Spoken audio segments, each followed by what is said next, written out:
Bueno, bienvenidos y bienvenidas a la clase número 16 del posgrado de Urbanismo Metropolitano, y es la cuarta clase abierta donde vamos a estar trabajando en estas rondas metropolitanas, como nos gusta a nosotros decir, las prácticas de integración sociourbana, que es un tema central en lo que tiene que ver a cómo lograr construir territorios más equitativos en general.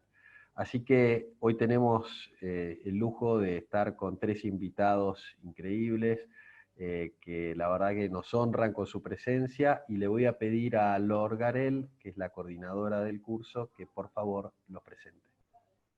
Bueno, estamos hoy con Luciano Scatolini, que es subsecretario de Políticas de Suelo y Urbanismo de la Nación. Es escribano público, egresado como abogado de la Universidad Nacional de La Plata, con una especialización en Derecho Administrativo y Económico. También es docente y director de Ciencias Jurídicas en la Facultad de Ciencias Jurídicas y Sociales de la Universidad de La Plata, y es docente e investigador del Lincoln Institute of Land Policy. Laura Weiner es candidata doctoral en el Departamento de Estudios y Planificación Urbana del MIT, es arquitecta de la Universidad de Buenos Aires y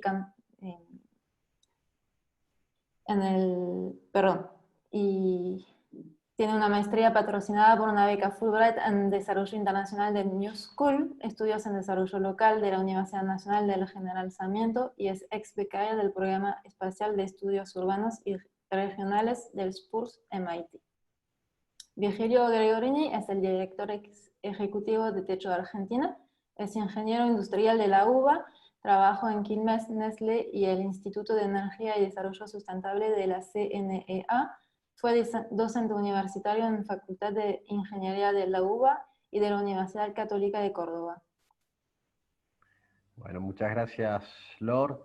Y bueno, quizás antes de comenzar sería bueno poder recorrer esta línea de tiempo que de alguna manera marca algunos hitos centrales en este tema que vemos hoy, que es tan importante, y que de alguna manera ha ido generando digamos, un fondo de cultivo de esta temática, una mayor conciencia, una mayor dedicación. Vamos a empezar, si bien la línea se puede remontar a mucho tiempo atrás, vamos a empezar con la Declaración Universal de los Derechos Humanos de Naciones Unidas, que como ustedes saben es una resolución que en su artículo 25 nos dice que toda persona tiene derecho a un nivel de vida adecuado que le asegure, así como a su familia, la salud y el bienestar, y en especial la alimentación, el vestido, la vivienda, la asistencia médica, los servicios sociales necesarios, entre otros. Entonces la cuestión de la vivienda ya desde entonces aparece entendida como un derecho fundamental. Otro paso importante es cuando Henri Lefebvre, que es un sociólogo y filósofo y geógrafo francés, nos trae a fines de la década del 60 el concepto de la función social de la propiedad, entendida que es un derecho fundamental que tiene que ser tenido en cuenta en la toma de decisiones, y lo que se busca es rescatar al hombre como elemento principal, protagonista de la ciudad que él mismo ha construido. En 1973 tenemos otro documento muy importante de David Harvey, que es La Justicia Social y la Ciudad, que ha tenido influencia hasta hoy, incluso con una participación muy activa durante la cumbre Hábitat 3 en Quito hace poco.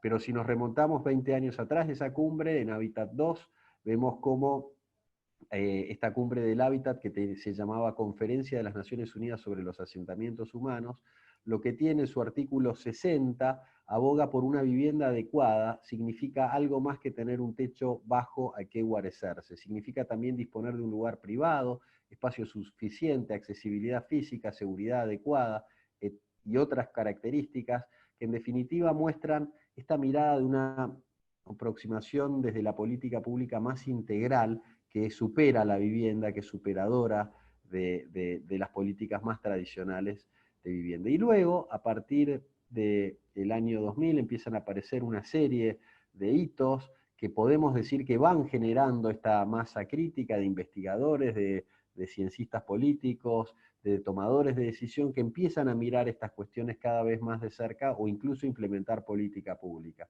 El Día Mundial del Hábitat, que se celebra en la Ciudad de México a partir del año 2000, la ley que en Brasil en 2001 fija el Estatuto de las Ciudades, que fue muy importante en estos términos, la elaboración de la Carta Mundial por el Derecho a la Ciudad en el año 2003, el quinto Foro Mundial que se realiza en Río en el año 2010, los principios rectores de Gwangju para una ciudad, para la ciudad en los derechos humanos, y en ese año también surge el Plan Procrear, del cual Luciano nos va a hablar enseguida, seguramente.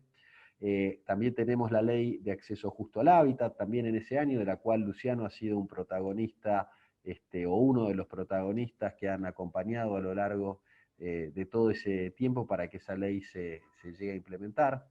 Tenemos, siguiendo con las agendas internacionales, los Objetivos de Desarrollo Sustentable, que en su capítulo 11 celebran la importancia de desarrollar ciudades y comunidades sostenibles. La cumbre mencionada de Hábitat 3, que ya va más allá de mirar los asentamientos informales y se concentra en el buen crecer, en el buen desarrollo de la ciudad en su conjunto.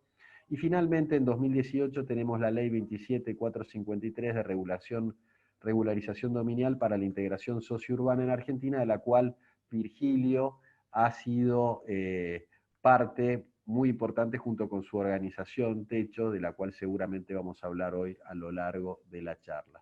Para terminar de graficar, acá vemos algunas imágenes que de alguna manera muestran un poco esta dualidad, esta ciudad dual que se da en Latinoamérica, y cuando muchas veces, este caso es muy conocido en San Pablo, muchas veces vemos esta imagen, podemos pensar en, no sé, en el muro, en la separación física, en la fractura que se puede ver en el territorio, pero también podemos ver quizás desde la insensibilidad, ¿no?, de unas familias viviendo frente a otras, o de la cantidad de espacio público de un lado que del otro, pero lo que seguramente van a tener en común es que las dos representan el crecimiento, y esa idea de crecimiento es la que nos muestra cómo puede ser el futuro de las ciudades si siguen creciendo sin planificación y donde los vecinos tienen que resolver por sus propios medios, prácticamente sin acompañamiento del Estado, y sin la planificación ni el acceso al crédito, las ciudades del futuro. Esta imagen, como les decía,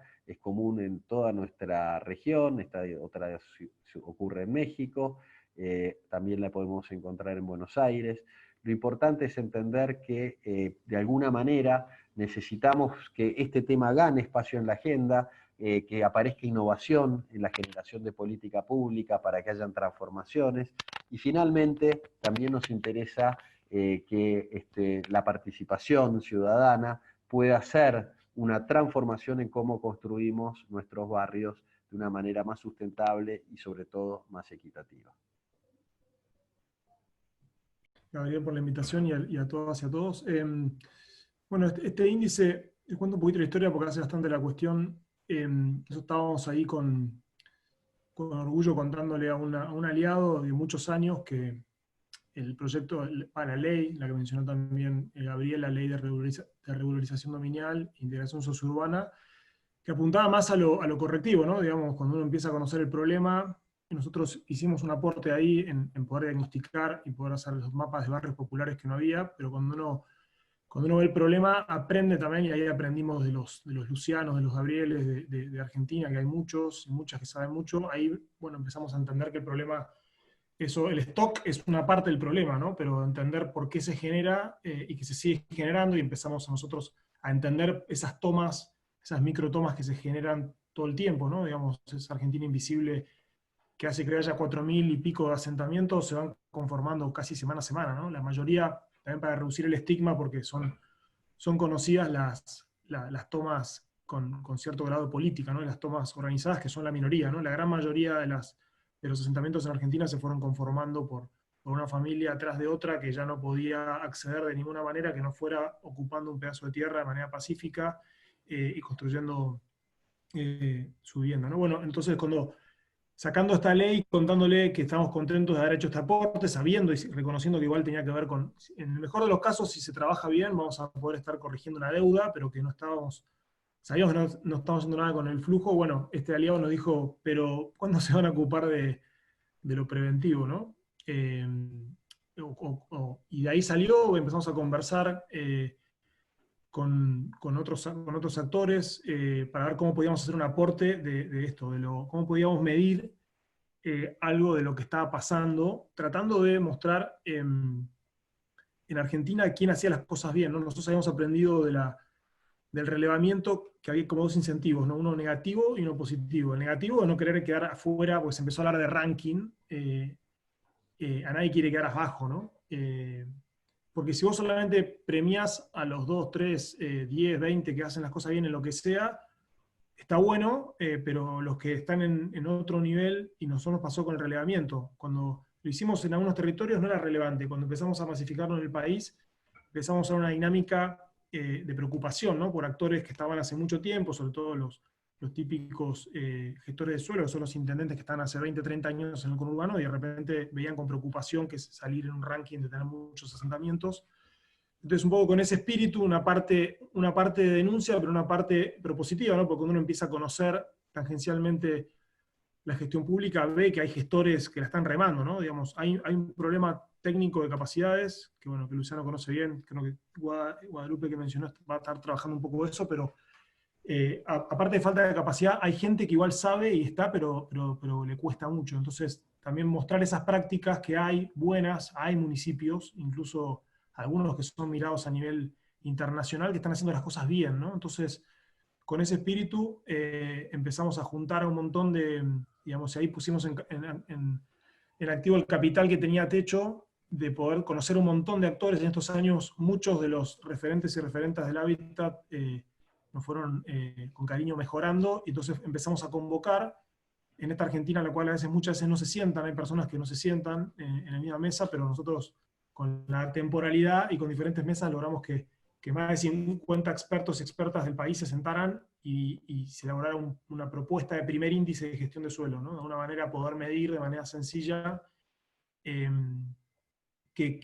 cómo se están haciendo las cosas, y un índice para que pueda el ciudadano o ciudadana más común, como desacademizar en el buen sentido, ¿no? Como traer un poco más a la ciudadanía para que no quedara solo en papers y en foros de especialistas, sino que pudiéramos hacer un aporte relevante en que sea sencillo ver y premiar, en el buen sentido, que la ciudadanía ojalá en un futuro pueda evaluar una gestión pública porque cómo se gestiona el suelo, ¿no? Entendiendo lo protagónico del rol del municipio en la gestión del suelo, ¿no? Entonces, bueno, ahí fuimos, tenemos una primera foto, y ya estamos conversando, habíamos iniciado con las autoridades anteriores y ahora con las nuevas, digamos, seguimos la línea de ver cómo trabajar con los municipios vía el Estado, porque siempre el objetivo es que la sociedad civil cumpla su rol de aportar información que no hay, después intentar que el Estado la haga y ser nuestro rol de monitores, ¿no? Porque desde ya que un formulario autodeclarativo tiene muchas posibilidades de que el municipio mienta, entonces vamos a estar ahí con varias organizaciones monitoreando para que lo que los municipios digan sea así, y ojalá se establezcan incentivos positivos, ¿no? Y ojalá soñamos, y acá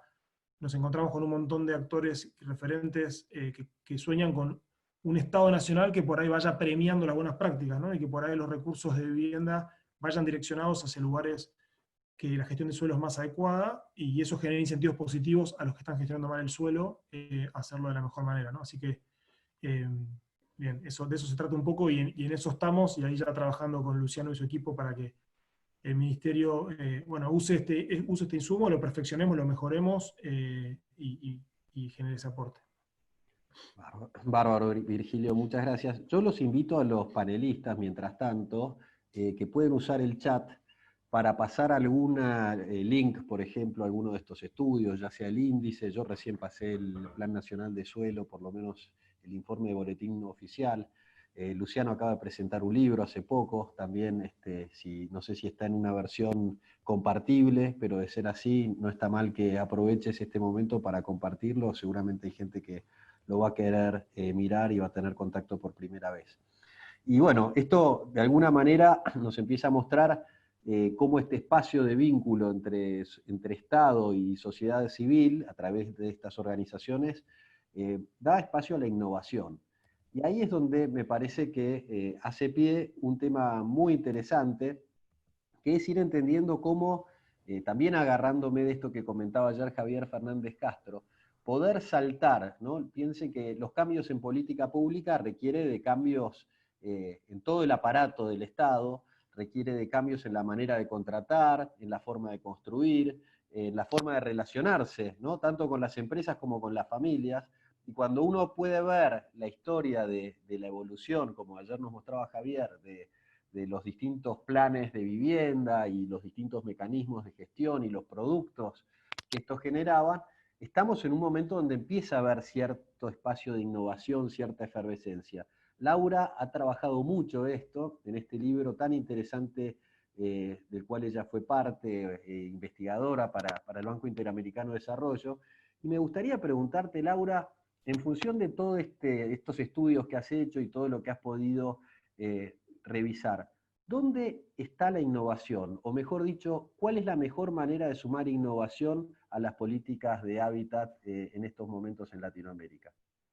Gracias por tu pregunta, Arely. De vuelta, gracias por el espacio. Es un honor compartir esta charla con Virgilio y con Luciano. Yo voy a reformular con una palabra tu pregunta, y lo que me voy a focalizar es dónde está el desafío de la innovación.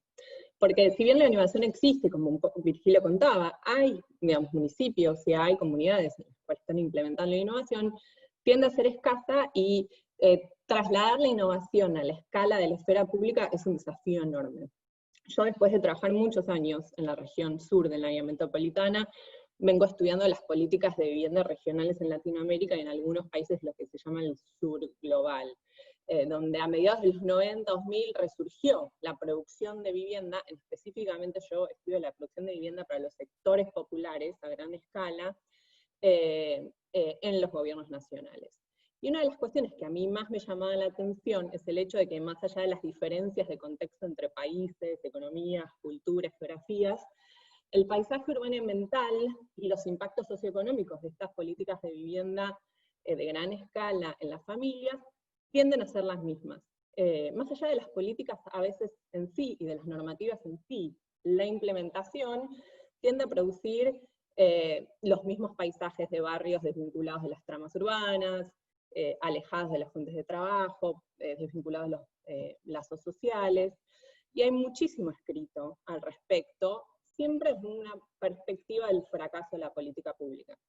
Y a mí en ese sentido, mirar el fenómeno como un fracaso me genera mucha frustración, sobre todo porque de alguna manera estamos admitiendo o estigmatizando a las poblaciones que viven en esos barrios. Entonces, a medida que yo me fui adentrando en analizar de una manera casi etnográfica la vida de estas poblaciones que viven en los nuevos conjuntos habitacionales, también me empecé a preguntar por qué es tan difícil para el sector de la vivienda en particular, digamos, como una de las expresiones de la construcción del hábitat, poder innovar. Innovar no como un aspecto puramente tecnológico o de emprendedurismo, sino innovar desde hacer y tener prácticas estructuralmente diferentes. Y en ese sentido, por ahí lo que yo quiero reflexionar, más como a nivel como no conceptual, sino como general, son 5 cuestiones: la cuestión de las normas, la cuestión de los riesgos, la escala de los factores y las evidencias. Para después bajar un poco esa conversación con Luciano y con Virgilio, que tienen muchísima experiencia territorial y muchísima experiencia en la gestión. Digamos, el primer aspecto como normativo legal recae en la relación como intrínseca que hay entre la innovación dentro de la producción del hábitat y la informalidad, que pone 2 retos principales en mi opinión. Por una parte, cómo los sectores públicos y privados pueden incorporar soluciones innovadoras que muchas veces provienen de la ampliación de los límites de la legalidad.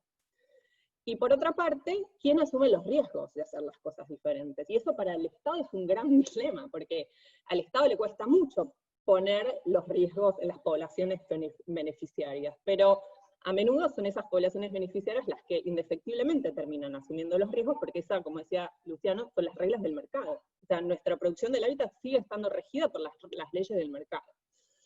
Por ejemplo, en los últimos años, en esta especie de viraje desde la política pública de vivienda como más convencional hasta digamos, las nuevas iniciativas de los organismos de créditos y la filantropía, estuvo muy focalizada en apoyar la innovación de ciertos casos, de ciertas comunidades. Y yo muchas veces, dentro de mi trabajo, sobre todo más de investigación, más que el profesional, escuché a la gente decir, a muchos referentes decirme, los pobres no queremos vivir en proyectos pilotos de instituciones filantrópicas, de arquitectos creativos, donde cada proyecto está aislado, es diferente y tiene su propia lógica autónoma.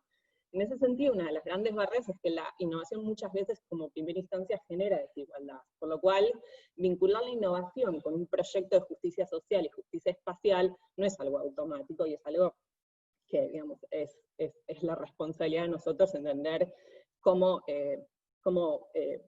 hacer un puente entre esas dos aspiraciones. Por otra parte es la escalabilidad. Yo fui la investigadora del libro de Vivienda que Viene, que está lleno de ejemplos que me parecían muy interesantes de todas partes del mundo, pero la verdad es que la gran mayoría de esas buenas prácticas son casos locales, y son casos que en general tienden a tener cierto nivel de aislamiento. La escalabilidad es una gran limitación, y no es una limitación cuantitativa, sino de cómo el sector público puede adoptar dentro de sus estructuras administrativas estos nuevos procesos, y eso es dificilísimo.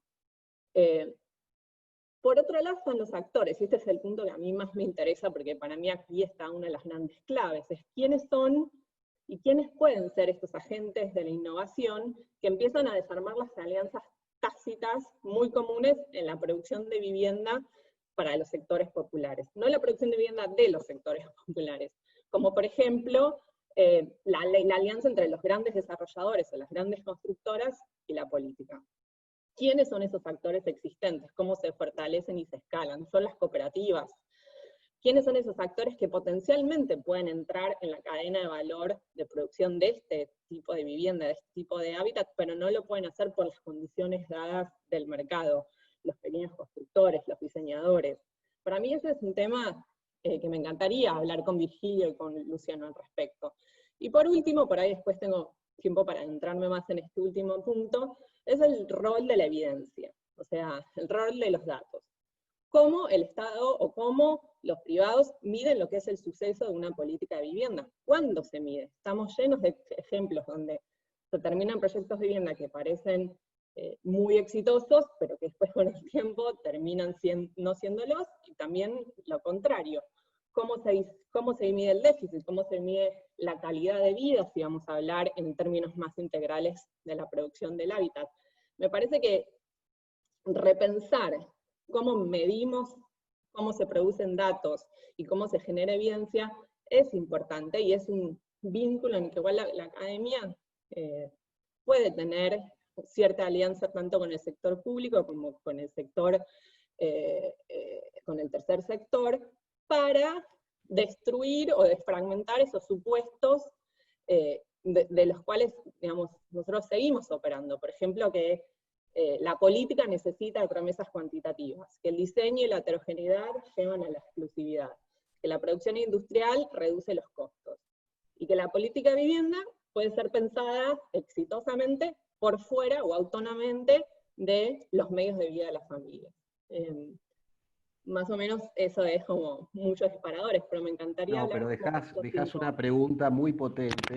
El año pasado la tratamos de trabajar en el PUM, de hecho los alumnos del año pasado hicieron un ejercicio vinculado a esto, que es cómo construir el actor que rompe los acuerdos tácitos, ¿no? Me parece una pregunta súper poderosa, tanto para la academia como para el sector público. ¿Qué pregunta te gustaría hacerle a Luciano respecto de esto que estás pensando, Laura? Y mi pregunta Luciano tiene una gran experiencia. Yo me acuerdo cuando trabajaba con Freddy, Luciano ya estaba como algún tipo de dirección provincial, digamos, manejando el suelo de la provincia, era quien tenía en la mente todas las cuestiones del suelo de la provincia. Pero a mí me gustaría, digamos, como es el tema que me interesa, el tema de los actores, y dentro de su experiencia trabajando tanto tiempo en la gestión pública, Luciano, dentro de tu experiencia, ¿cuáles son aquellos actores que ofrecen la mayor resistencia? ¿Y cuáles actores vos ves por acá y puede haber una oportunidad?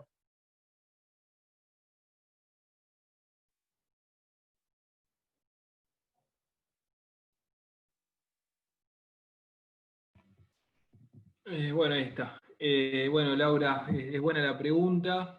Y yo le voy a contar, como te referís a la experiencia, lo voy a contar con una experiencia. tanto la resistencia como los actores que transforman la realidad. La experiencia es la de Trenkelauken, de un intendente que se llamaba Jorge Barrache, un médico, sanitarista, que bueno, de origen radical, que bueno, después estuvo participando del espacio político de la concertación que había hecho Kirchner. Y me acuerdo en el año 2007-2008 empezamos a hablar del problema que sentía que tenía en Trenkelauken, que era una ciudad del núcleo sojero, con altísimos niveles de rentabilidad de todo lo que tuviera que ver con la agroindustria, pero que excluía a sus ciudadanos de tener un espacio donde poder vivir, y no permitía que muchos hijos de trabajadores que se iban a la ciudad de La Plata o a Buenos Aires a estudiar, y se recibían, y muchas veces lo hacían con el apoyo del gobierno municipal en las casas de estudiantes, pudieran volver a Trenkelauken a vivir, porque el acceso a un lote con servicios en Trenkelauken era imposible de pagar, y no había oportunidades de poder habitar en la ciudad en la que querían volver muchos jóvenes a vivir. Y lo amargaba mucho al intendente pensar que esa ciudad, que era muy rica y que tenía enorme cantidad de tierra, de superficie disponible, no era capaz de generar acceso al suelo para los hijos de los trabajadores, básicamente. Ahí empezamos a conversar la idea de lo que después se conoció como la ordenanza de plusvalía, que para mí fue la primera gran experiencia que se llevó adelante en la Argentina en el año 2009, que vino también de la mano de un proyecto que se concretó de expansión urbana, con un enorme, ahí estuvo trabajando el arquitecto Chiqui Prieto, con una enorme visión de hacia dónde debía crecer la ciudad, una ciudad satélite, todas esas ideas que tenía Jorge, complementada con la ordenanza de plusvalía, una ordenanza muy simple, que me acuerdo que la fuimos pimponeando por mail, y un día me la dejó arriba del escritorio en un sobre cerrado botada, y dice, bueno, ya está, tenemos la ordenanza, y para mí era muy innovador eso, muy, muy disruptivo, ¿no? Se hablaba de plusvalía en un momento donde hoy incluso la palabra sigue generando mucho prejuicio de plusvalía urbana. Y me acuerdo que después, a la semana, 15 días, me llama y me dice, mirá, vos me metiste en este despelote, necesito que vengas acá al pueblo a explicar qué es lo que hicimos, porque los concejales míos votaron, ahora los están insultando de todos lados, no entienden, necesito que vengas a explicar. Me fui a Trenkelauken pensando que me iba a reunir solamente con sus concejales, y me dice, no, vamos a hacer la reunión enfrente que está el teatro. El teatro, me lleva caminando, cruzamos la plaza, y era un teatro lleno, había un teatro lleno con 500 personas, estaban todas las fuerzas vivas de Trenkelauken, los jueces, los martilleros, las cámaras inmobiliarias, bueno, y yo prácticamente, él me presenta como el ideólogo de esa ordenanza, y las miradas eran de que ahí estaba el anticristo prácticamente. Me acuerdo que había llevado un pendrive, que había trabajado muchos temas de estos con el Instituto Lincoln, y tenía muchos modelos que funcionaron bien en el mundo sobre este tema. Y me acuerdo que lo que hice fue empezar a mostrar ese PowerPoint, que por suerte lo tenía en un pendrive, y se fueron desarmando esos prejuicios, ¿no? Esa resistencia primeramente ideológica, después sectorial, después de una mirada más segregadora, y la verdad que fue una charla que duró como 3 horas de ida y vuelta con todos los sectores de Trenkelauken, y incluso los que estaban más reacios en principio a la aplicación de esta ordenanza terminaban entendiendo el sentido de la ordenanza, terminaban entendiendo el sentido de pensar ciudades con capacidad de redistribuir mejor la renta urbana, y que a partir de ahí, con mejor capacidad de ampliar la oferta, también la demanda sea más elástica y tenga más acceso a este bien que es el suelo. Así que en esta linda anécdota, primero rendirle homenaje a Jorge Barracha, que ha fallecido hace algunos años, por esa enorme valentía de haber sido un actor fundamental para para transformar esa realidad de Trenquelauquen, donde pasó a valer un lote, pasó a valer $50.000, a pasados 3 años de aplicación de la ordenanza y de la creación de la ciudad satélite, un lote pasó a valer $10.000. Y bueno, esa ordenanza es un gran ejemplo de un hombre que estuvo decidido y un pueblo que a partir de estar informado y romper ciertos prejuicios ideológicos y de base, fue capaz de visualizar la necesidad de transformar esa realidad y aceptarla, y hoy nadie en Trenquelauquen discute lo trascendente que eso fue. Bueno, genial, Luciano. La verdad que el caso de Trenquelauquen siempre es un caso muy interesante para aprender, para tomar y hasta para replicar. Todavía hay muchas ciudades que se están animando. Entre los alumnos del curso, lo veo ahí atento a Gabriel Reiter, que es el subsecretario de Desarrollo Territorial de La Pampa, que seguramente está tomando nota para ver si se puede llevar a algún otro lugar de la provincia.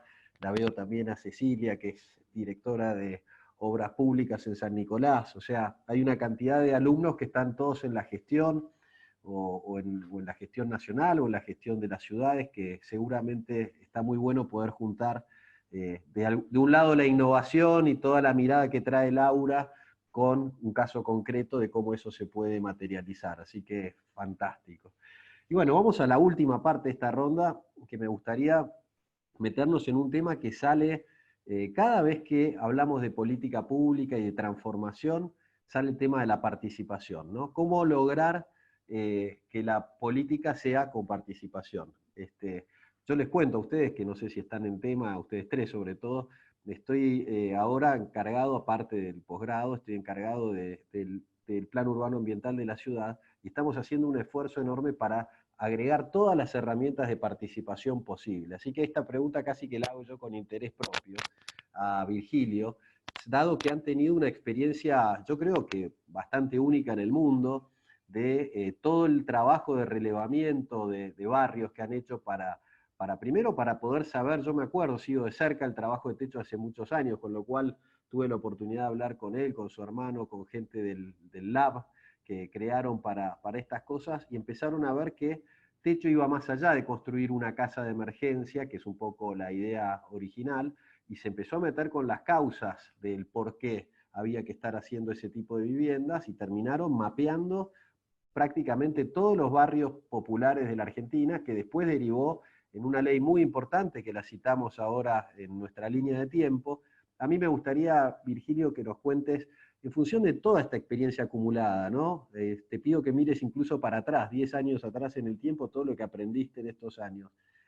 ¿Cuáles son las técnicas de participación? ¿Cuál es la manera de lograr una participación genuina para que la gente se apropie, para que después el Estado se apropie de una transformación como esa, o como otra que estén pensando ahora?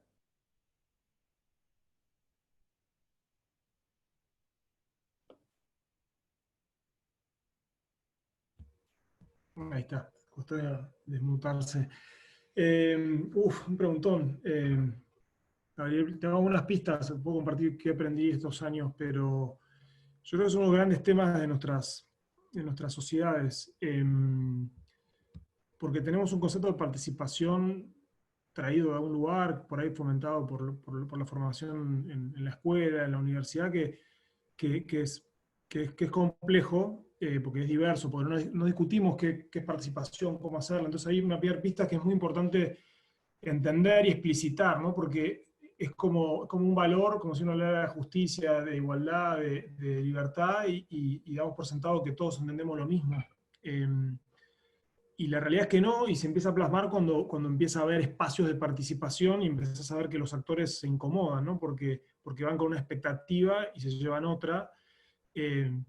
Algo que también que el trabajo con voluntariado, con militancia, te ayuda a forjar, ¿no? Porque, digamos, la gente te expresa mucho más crudamente, en el buen sentido de la palabra, cuál es su expectativa cuando le invitas o la invitas a participar, ¿no? Pero es un gran tema, porque las redes, en la política, cuando a los funcionarios públicos les toca abrir, y la palabra ha calzado y se ha puesto de moda, pero no necesariamente con las connotaciones que se quieren, ¿no? Digamos, hay muchos espacios fallidos de participación y después figuran como de participación, pasa también los promotores territoriales, ¿no? Uno va y dice, bueno, quiero que participen los y las vecinas, y después acotás, hago cosas muy chiquitas, o como yo creo que es el contenido más sostenible, ¿sí? Para no hablar de muchas miradas, pero sí creo que es más sostenible la participación. Hay que estar dispuesta a ceder, ¿no? A no hacer lo que uno quería. Si uno va con una idea y no la va a cambiar, cuando abre el juego, a mí no me parece que sea realmente participación, ¿no? Salvo que uno explicite mucho che, quiero escuchar la participación, y eso es algo que los actores convocantes fallan mucho. Creo que el Estado no lo hace bien, de que dice participar, ¿no? Hay un montón de actores que ni siquiera lo ven, que es la política más vieja y más rancia, ¿no? Yo creo que hay nuestras generaciones más de esto, pero que tenemos que dedicar tiempo a discutir eso, ¿no? Porque además cuesta. Yo tengo mis propios prejuicios. Yo decía participar, lo aceptaba, decía, che, está bueno la participación, y cuando empezás a ir, y yo milité muchos años, el último espacio en 5 años, en una mesa de trabajo de techo, y cuesta mucho, cuesta del dicho al hecho, ¿no? Decir, bueno, queremos que la gente participe. Eso implica a veces bajar el ritmo, las prioridades que uno pensaba, entender, apreciar el saber del otro o la otra, y ceder, ¿no? Que un poco también conecta con lo que creo yo que deberíamos tener los acuerdos de largo plazo. Implica ceder, implica aceptar que uno puede estar equivocado, o que puede ser que no esté equivocado, pero que avanzar en algo colectivo es mejor, pero nos cuesta mucho, porque yo veo como que está arraigado puede tener que ver con el individualismo que nos propone nuestra propia sociedad, ¿no? Pero y conectando un poco con lo que se conversó, con lo que decía Laura y Luciano, yo el caso Trenquelauquen lo conozco mucho, porque mi familia tiene campo ahí, vive ahí, lo conocí después, ¿no? Lo aprendí en estos temas, y fui a conocerlo, y un tema que destaca mucho, que les costó, que no fue tan lineal como hubieran querido, pero que Luciano lo escribía bien, es la participación de la gente, ¿no? Ellos también dicen que se dieron, escucharon y cambiaron, y como contracara, uno de los conflictos que tuvimos en los últimos años con un municipio, de techo, es porque habían lanzado un plan urbano en el cual no había participado nadie, y de repente se armó una tremenda polémica, y me acuerdo que yo me encontré diciéndole al intendente, ¿no? Por acercar nuestra mirada, porque no había mala fe de los gestores, ¿no? Lo que pasa es que, bueno, en la lógica política va muy en contra de la participación, porque tenés 4 años, tenés un plebiscito en el medio, si no le gusta te vas.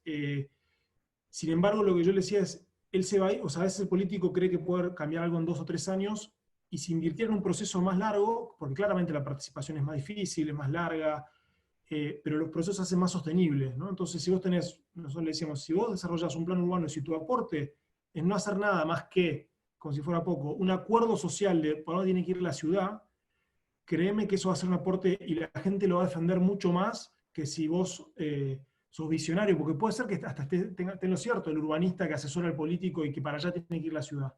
Pero si la ciudadanía no participa en un mínimo en sus actores, en sus representaciones, en sus diferentes organizaciones, en universidades, sector empresarial, tienen que estar todos los actores bien representados, ¿no? Porque a veces están desequilibrados, ¿no? Por ahí pesa mucho lo que el desarrollista opina y la sociedad civil no, y en el fondo la ciudad vimos todos, claramente tiene un poder económico mayor. Pero cierro con eso, me parece que una de las cosas que aprendí es que cuesta, y uno tiene que estar convencido del valor y saber que va a tener que ceder algo en pos de un beneficio mayor, que creer que lo participativo es mejor y más sustentable. Bueno, también me parece que es una declaración muy potente, ¿no? La verdadera participación sostenible es aquella en la cual estás dispuesto a ceder. Así que tomamos nota, Virgilio. ¿Y qué le preguntarías a Laura, que estuvo mirando muchos de estos casos? Le preguntaría, justo lo mencionó, que es un temón que ojalá se explicite con este índice que mostramos, este vínculo entre actores, ¿no? Este vínculo oscuro o vicioso de actores, de poder económico, de poder político. Pero voy para la parte positiva. Si has visto en lo que has estudiado, Laura, como unos círculos virtuosos en esos actores, ¿no? Que por ahí expliquen a una política pública más innovadora, ¿no? O sea, a una capacidad institucional, a una lógica estatal que permitió círculos virtuosos, ¿no? Porque siempre hablamos de los viciosos, pero que hayas identificado que en algún lugar lo que se desplegó al estilo Trenkelauken, pero en algún lugar, vos has estudiado toda Latinoamérica, si encontraste algunos lugares donde haya una correlación positiva entre la política pública que se desplegó y esta capacidad de interacción entre los actores.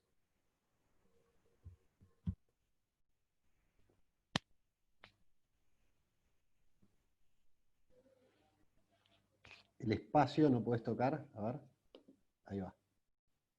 Ahí está, gracias. Muy interesante, Gregorio, Virgilio, perdón, tengo Gregorio acá enorme, lo que acabas de mencionar, porque yo coincido que el espacio participativo normativamente se lo ve como un espacio de pacificación y de inclusión, y realmente es un espacio de conflicto. Freddy Garay es el que dice que la escala urbana es la escala social y es la escala del conflicto social, que cada cambio urbano anticipa. Y creo que hay mucha verdad en eso. Yo creo que de los casos, en general ahora, digamos, estas cuestiones que vos estás hablando empezaron a aparecer, como, bueno, participación no significa que un proceso sea sustentable, ni que sea virtuoso, ni que sea justo. Y en general, como os decís, la participación se toma como una especie de eslogan, como la diplomacia del urbanismo, como yo llamo, suele hacer, generalmente las organizaciones internacionales, como modifican estos conceptos y después, digamos, se hacen básicamente negocios de servicios a través de esos conceptos. Y creo, digamos, que en mi opinión, como los casos más interesantes son los casos en los que tanto el sector público como privado, y yo creo que es relevante para Latinoamérica, para Argentina esto, admite que el principal productor de ciudad, digamos, para los sectores y las áreas de menores ingresos, son los sectores populares. O sea que intervenir en esta ecuación, digamos, no puede desconocer de que los sectores populares son los que están construyendo y son los que están, digamos, resolviendo sus propias soluciones habitacionales. Por lo cual la participación donde sirve es porque no es pasiva, y porque en realidad se trabaja sobre instituciones intermediarias, que pueden ser organizaciones más o menos formales, que vienen trabajando como en el territorio de hace tiempo. Un país que tiene como mucha experiencia respecto a eso, y algunos ejemplos están en este libro de Vivienda que viene, es Sudáfrica, obviamente, como producto político del post-apartheid.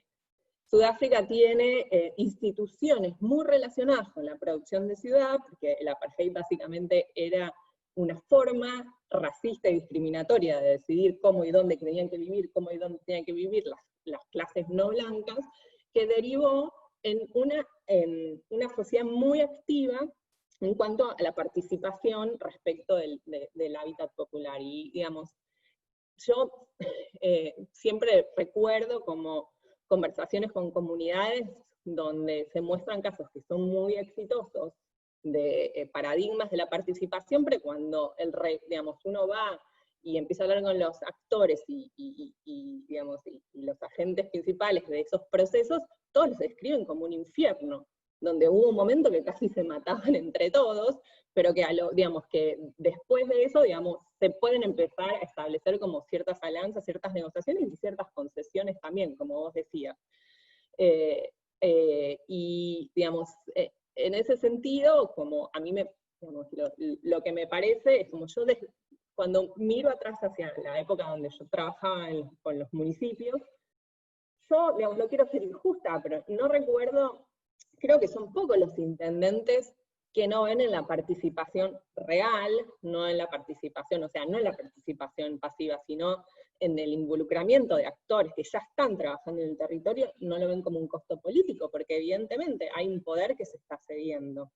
Y en ese sentido, me parece que tiene mucho que ver con el trabajo político de cómo estas acciones no son amenazantes, volviendo un poco atrás a la anécdota de Luciano. O sea, es imposible de avanzar hacia una toma de decisiones más democrática si digamos, hay ciertos actores que nos ceden un poco el poder de decisión. No sé, sí tengo. Después el libro tiene algunos ejemplos que son interesantes. Me parece que el de Sudáfrica es relevante, pero también se construye sobre una historia política muy particular.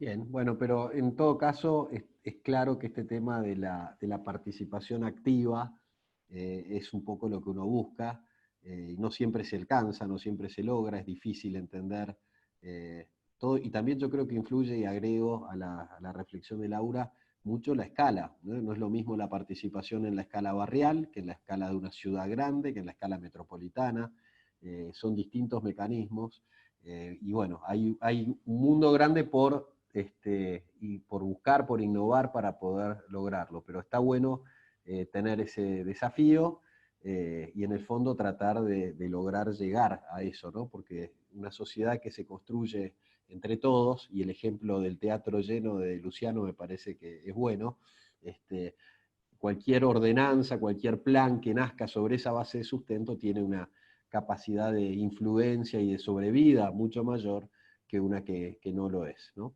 Bueno, vamos a ir cerrando, estamos en tiempo y nos queda tiempo para hacer 3 preguntas de los alumnos del posgrado, alumnos y alumnas, y vamos a empezar por Luciana.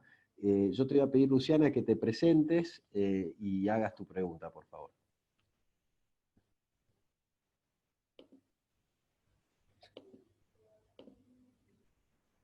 Hola, ¿me escuchan ahí? Adelante. Sí. ¿Qué tal? Luciana Campos, arquitecta y urbanista de la UBA, y estoy trabajando en la ciudad de Cipolletti, en la municipalidad, en el área de diseño urbano. Así que estamos tratando mucho con esto de, bueno, hemos ampliado la planta en 500 hectáreas, la ciudad de Cipolletti originalmente tiene 2000, así que hemos incorporado más o menos un área que tendría que urbanizarse en los próximos 30 años. Tenemos asentamientos informales y una particularidad de Cipolletti, que estamos a 10 kilómetros de Neuquén, y como diferencia es que Neuquén está armando barrios sociales, pero tienen tierra fiscal. Nosotros, todo el borde de la periferia de la planta urbana actual de la ciudad es tierra privada. Así que por ahí la pregunta viene de la mano de, más allá de que conocemos los casos de Trenkelauken, las políticas que propone el Lincoln Institute, trabajamos mucho con RECE y demás, seguimos teniendo este problema de poder conseguir tierra fiscal, no tenemos bancos de tierra, nos cuesta muchísimo aplicar el tema de la plusvalía. Como decías, también el nombre es el primer problema que tenemos apenas empieza cada gestión, cada director nuevo, secretario de vivienda o intendente ya se echan para atrás cuando escuchan la palabra si le quieren cambiar el nombre. Pero ante todo, bueno, nos cuesta muchísimo implementarlo. Y después, dentro de esta formación de lo que sería el master plan o la planificación, en este caso que estamos viendo ahora, que es planificar 500 hectáreas, nos está haciendo muy difícil incorporar una manera de crear espacios de equipamiento público, ¿no? De equipamiento común, porque no podemos negociar con los propietarios independientes el tema de la redistribución parcelaria, por ejemplo, ¿no? Entonces, el plan se está reduciendo a intentar meter lo que es equipamiento público dentro de las sesiones urbanísticas que propone el código. Y después el tema de la plusvalía está siendo difícil accederse a eso, digamos, a que los propietarios estén dispuestos a pagarla. Que no sé si hay alguna respuesta a eso, es un poco un comentario, es una dificultad que nos encontramos en la realidad, y bueno, eso, compartir eso. Bueno, no sé si Luciano querés comentar algo. Me gustaría, no, es interesante, lo voy a estudiar, Luciana, si después me pueden dar documentación de cómo es la ampliación de la planta, el proyecto y demás. Mire, en el mundo estas cuestiones, cuando el Estado necesita planificar el desarrollo urbano y no hay voluntad de los propietarios del suelo de llegar a acuerdos, hay una potestad que tienen los Estados que es la expropiatoria. Lo que pasa es que es también otra cosa a la que le tenemos miedo. Los argentinos evidentemente tenemos una vaca sagrada que alimentamos todos los días, que se llama el derecho de propiedad, y no nos damos cuenta de que en realidad por sobre el derecho de propiedad hay una necesidad social trascendente, y que al derecho de propiedad también se lo se lo respeta cuando somos capaces de reconocer derechos básicos e inalienables al común de la población. Entonces, la potestad expropiatoria con fines urbanísticos, que en el mundo se utiliza de manera pacífica, en países europeos, muchas veces también en esta falsa moral que tenemos los argentinos, sobre todo planteamos, ¿no?, el respeto a la propiedad privada, nosotros si queremos ser el primer mundo, si queremos respetar los contratos. El primer mundo expropia con fines urbanísticos. En Holanda no hay proyecto de desarrollo urbano y territorial que se haga de ampliación de planta urbana donde el Estado primero no pise la propiedad del suelo donde se va a desarrollar una nueva área urbana.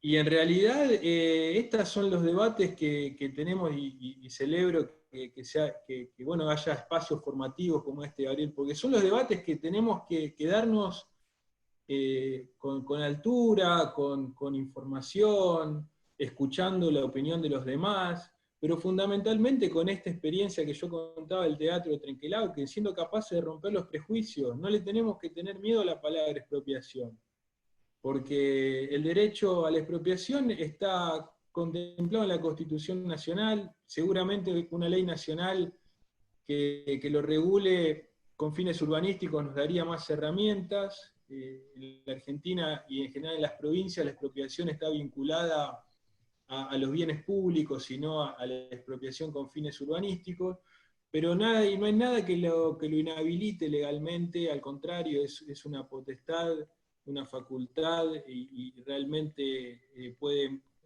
solucionar estas necesidades como las que tienen en Cipolletti. Bueno, gracias Luciano. Antes de pasarle, ahí me levantan la mano desesperados Laura y Virgilio, que se quedaron con ganas de sumar, así que les vamos a dar unos minutos para que lo hagan también. Yo, ¿sabes lo que estaba pensando mientras hablabas, Luciano? Creo que pasa con el tema de la expropiación algo parecido con el tema de la plusvalía. Son palabras que hay que redefinirlas, ¿no? Rediseñarlas, porque inmediatamente te llevan a un lugar defensivo, si se quiere. Y no necesariamente tiene que ser a pérdida, ¿no? Creo que hay muchas formas de incluir a los propietarios de la tierra y hacerlos entender, la ley de acceso justo al hábitat lo hace, que pueden ser parte también de un proceso de generación de valor social y que también puede de alguna manera acompañar. Obviamente cuando no hay ningún camino, eso termina siendo también una ley útil, pero digo, hay varios tonos de grises que se pueden manejar y uno a veces piensa solamente en el más duro, dejando de lado todas las demás herramientas que se pueden utilizar para co-construir el espacio urbano. Laura y Virgilia. Sí, yo o sea, coincido con Luciano, por ejemplo, Estados Unidos, que es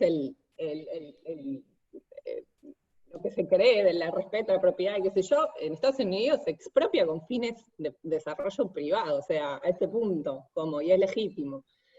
O sea que coincido que somos demasiado respetuosos de la propiedad privada en Argentina. Yo lo que haría, Luciana, no sé, por ahí esto vos lo considerás que ya es muy difícil entonces uno poder, digamos, dar un comentario sobre esto, pero para mí hay un paso que es encontrar un aliado. Dentro de todos esos terratenientes, encontrarte un aliado con el que puedas armar un fideicomiso y se pueda mostrar un negocio, digamos, de desarrollo urbano que pueda llegar a funcionar.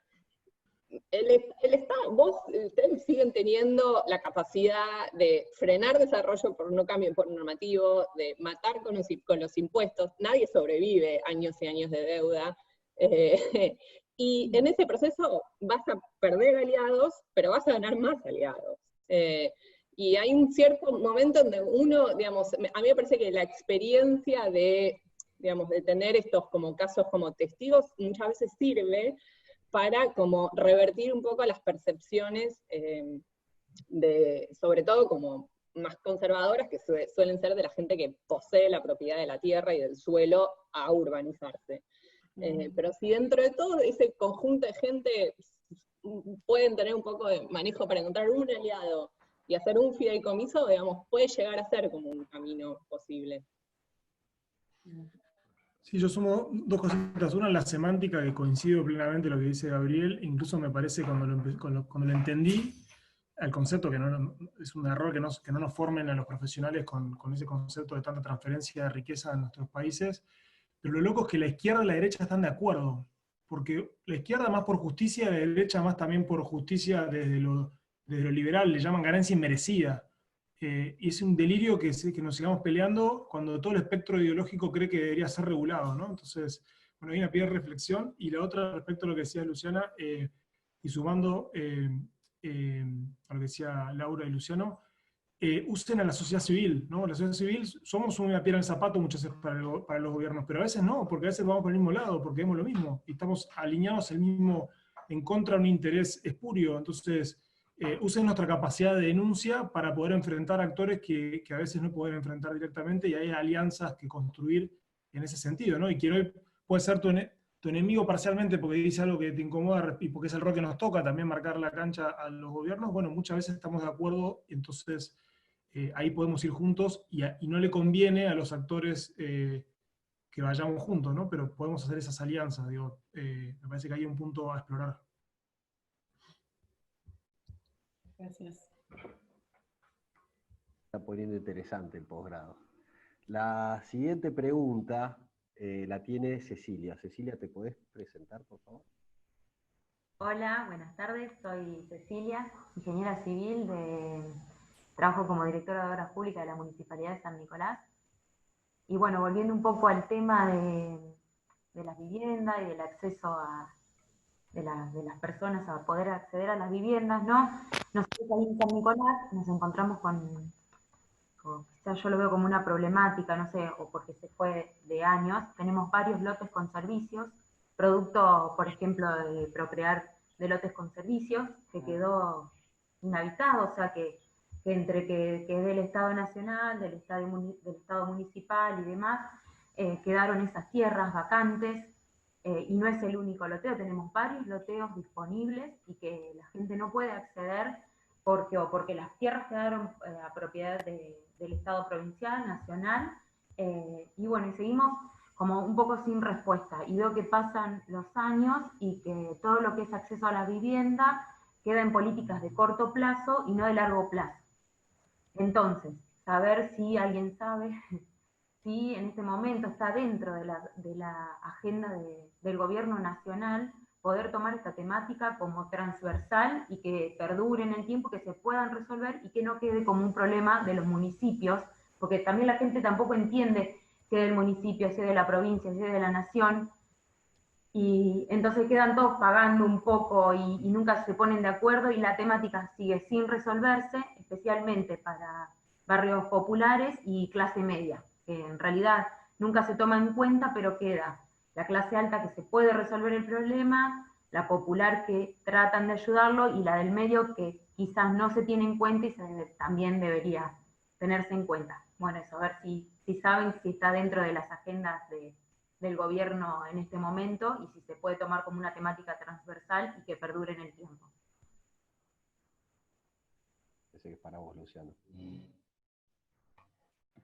Sí, bueno, Silvia, ¿qué tal? Mucho gusto. Mirá, en el año 2012, cuando se lanzó el programa de crédito argentino del Bicentenario, se estableció un fondo fiduciario que tenía o tiene un plazo de duración de 30 años.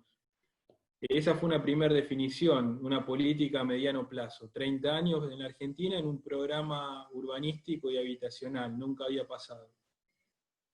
En el año 2015 hay un cambio de gobierno que interrumpe todas las líneas de Procrear, digamos, le deja el nombre, pero directamente deja de dar crédito para construir vivienda, para hacer lotes con servicios, para generar desarrollos urbanísticos, para mejorar viviendas existentes, ampliarlas, etc.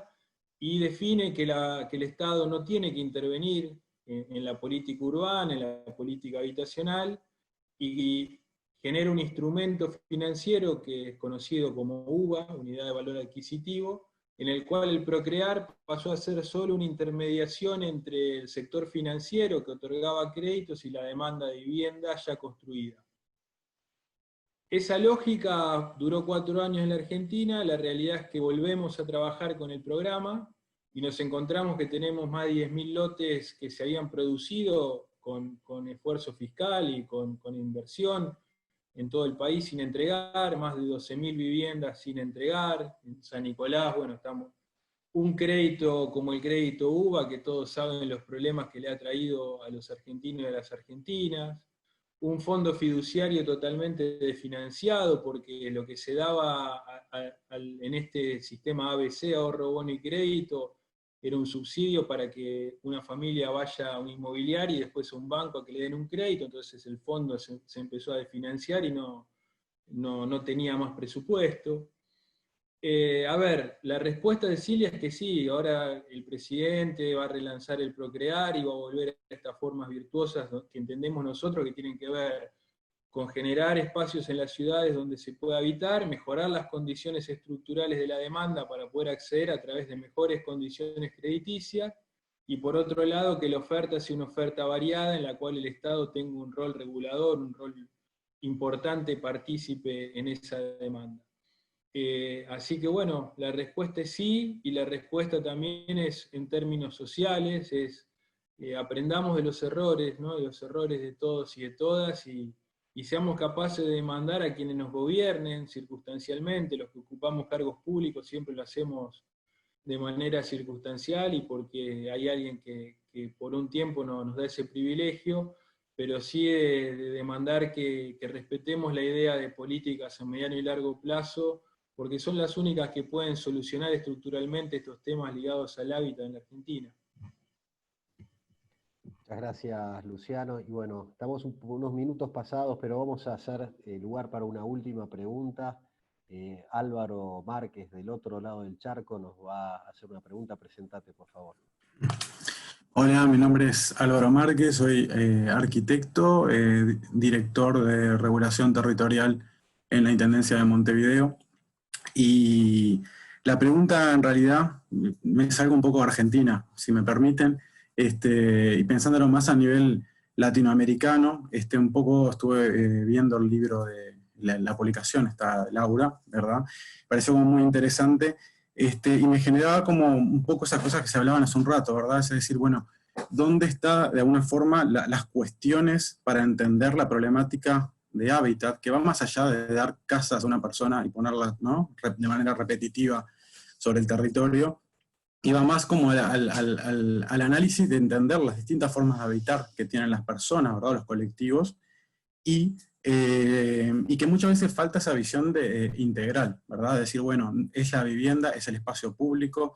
Estoy pensando en un montón de casos que aparecían ahí, pero básicamente la pregunta venía por el lado del diseño, es decir, bueno, muchas veces se diseñan estos conjuntos o estas viviendas, ¿verdad?, donde parte desde la planificación, ¿no?, a veces en conocimiento o en desconocimiento de determinadas problemáticas. Y la pregunta era, bueno, ¿cuáles son esas escalas del proceso participativo, verdad? Es decir, bueno, ¿cómo se vincula desde el diseño con los distintos colectivos o personas a la hora de poder generar lo que van a ser sus viviendas, en definitiva, ¿no? No que sea una entidad X que proyecta por acá y luego aterriza en otro lado, sino, bueno, ¿cuáles son esas escalas del proceso? Y luego si existen procesos de acompañamiento posterior. Esto es en la gestión de cómo de alguna manera estos espacios siguen adelante. Estoy pensando en casos cooperativos acá en Montevideo, que tienen una larga tradición desde los años 60, 70, y sin embargo muchos, por ejemplo, hoy en día hasta se están cerrando, ¿verdad? Con el tema de seguridad, rejas, la idea del espacio público atravesable se pierde. O estoy pensando en los casos de Elemental, ¿no?, de Aravena en Chile, que una receta luego se repite y aparecen muchas críticas de decir, bueno, generó la mitad de la vivienda, falta la otra mitad, y lo que viene es un espacio a tuburizar, ¿no? Muchas críticas que aparecen sobre el caso. Entonces, bueno, eso, ¿no? La idea de, bueno, cómo es la participación en el proceso de diseño de estos espacios y cómo es, y si hay efectivamente desde el Estado, un acompañamiento luego a cómo se desarrollan en el tiempo.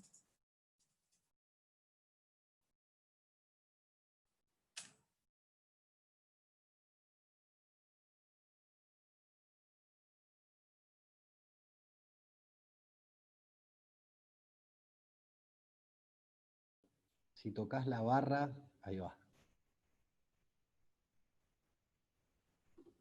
No te estamos escuchando, Laura, no. Ahí sí. Ay, perdón. Gracias de vuelta, Álvaro, por tu pregunta. Es una pregunta compleja que refiere a muchos de los desafíos del ámbito disciplinar de la arquitectura y el diseño. Podría ir desde una escala, desde la pedagogía en las universidades hasta la práctica misma de cómo se organiza el ejercicio profesional de la arquitectura, que muchas veces queda desvinculado desde un punto de vista del negocio y de los servicios profesionales de la producción social del hábitat. Después de haber trabajado y estudiado mucho estas cuestiones, yo vuelvo sobre la idea de que es muy difícil pensar una política de vivienda y de hábitat remotamente exitosa sin pensar en una política de trabajo. O sea, ese eslogan tan conocido político, vivienda más trabajo, creo en eso nunca, ahora más que nunca. Y eso excede mucho el campo disciplinar del diseño. Pero cuando diseñamos la casa no podemos dejar, o el barrio, no podemos dejar de visionar, ya sea la empleabilidad, la economía popular, las cooperativas, o sea, tiene múltiples expresiones. Pero digamos, este par del cual no se puede despegar, y digamos, y los casos ejemplares en Latinoamérica y en el mundo, no, digamos, uno no puede despegar los medios de sustento de las familias de la territorialidad de esas familias y de sus medios de vida físicos. Es una gran pregunta, porque en realidad cómo diseñás la economía viene aparejado de cómo diseñás el ambiente construido, en mi opinión. Y eso es un debate que tiende a estar ausente, no siempre, dentro de los espacios de toma de decisiones respecto como del diseño. Y lamentablemente los diseñadores, yo me incluyo porque soy una arquitecta y lo he hecho, diseñamos sobre aspiraciones normativas como la que decía Virgilio, que la participación es buena, el espacio público es bueno, la permeabilidad, la flexibilidad de los ambientes es bueno, sin tener ni idea de cuáles son esas tradiciones constructivas, de cuáles son las tradiciones culturales y cuáles son las necesidades reales de las familias. Lo que pasa es que cuando se implementan proyectos de vivienda, el arquitecto no tiene un cliente, o tiene un cliente que es una comunidad, o tiene un cliente que es un usuario, y primero que nosotros no sabemos operar en esa manera, porque como nos enseñan en la Facultad de Arquitectura es a operar con un cliente, por lo cual ahí ya tenemos un primer desafío. Después son desafíos que somos bastante ignorantes de las otras disciplinas, sabemos muy poco de economía, sabemos muy poco de sociología, sabemos muy poco de legales, entonces nos terminamos filtrando como nuestras decisiones a decisiones que tienden a ser muy poco relevantes. Yo no quiero, si bien no estoy poniendo toda la carga sobre la responsabilidad sobre los arquitectos y en el ámbito del diseño, creo que tenemos un gran desafío en vincularnos con estas problemáticas de la justicia espacial, y cómo eso se hace pragmático en el ejercicio de la profesión. Es casi una cuestión ética profesional. Bueno, muchas gracias, Laura. Bueno, con esto nos hemos dado, creo que, un recorrido. Seguramente no agotamos los temas, tampoco es el objetivo de esta reunión, de estas rondas metropolitanas, agotarlos, pero me parece que sí nos permitió ir enhebrando una serie de ideas, de conceptos relacionados a la política pública, cómo implementarla.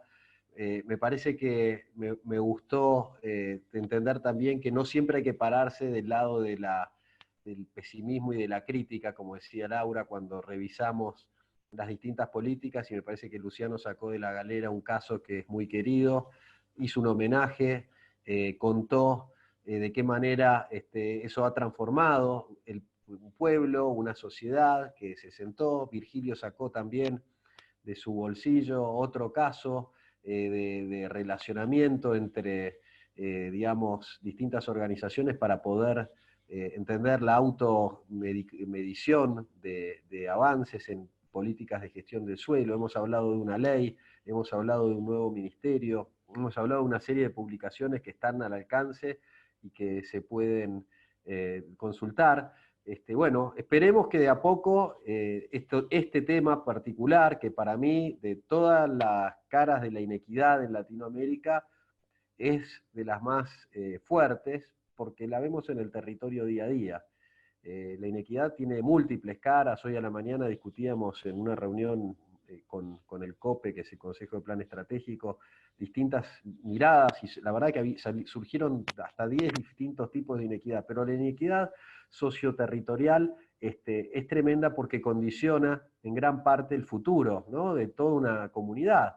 Un barrio que vive privado de agua, de cloaca, tiene seguro problemas de salud. No hay forma de que un niño que crece en ese entorno tenga las mismas oportunidades que un niño o una niña que creció en un barrio ni hablar de las condiciones de vivienda, sin espacios públicos, sin transporte, y podemos seguir, ¿no? Entonces, la oportunidad de hacernos más sensibles a este tema, pero no es por un tema de sensibilidad, sino de comprensión, de que como sociedad necesitamos construir ciudades más equitativas, que nos hace bien a todos, y creo que, Laura, le agregaste un último toque, que es que aparte es una política dinamizadora del empleo, y en momentos de crisis como los que se vienen para todo el mundo, me parece, en estos próximos años, puede ser una punta de salida muy interesante. Así que bueno, sin mucho más, yo quiero agradecer muchísimo la participación, que se hayan tomado un tiempo, los tres, yo sé lo ocupados que son, cada uno en su micro o macromundo, pero es difícil hacerse estos espacios. Yo se los agradezco, estoy seguro que los alumnos, las alumnas del posgrado y todos los invitados de hoy que nos han acompañado, firmes, arrancamos siendo unos 60, estamos terminando siendo unos 70, así que nadie se bajó, todos pegados acá a la pantalla. Y bueno, los saludamos, quedamos en contacto. Esta clase se va a poder ver después también en nuestro canal de YouTube, así que se las vamos a enviar para que aquellos que la hayan perdido puedan verla. Muchísimas gracias.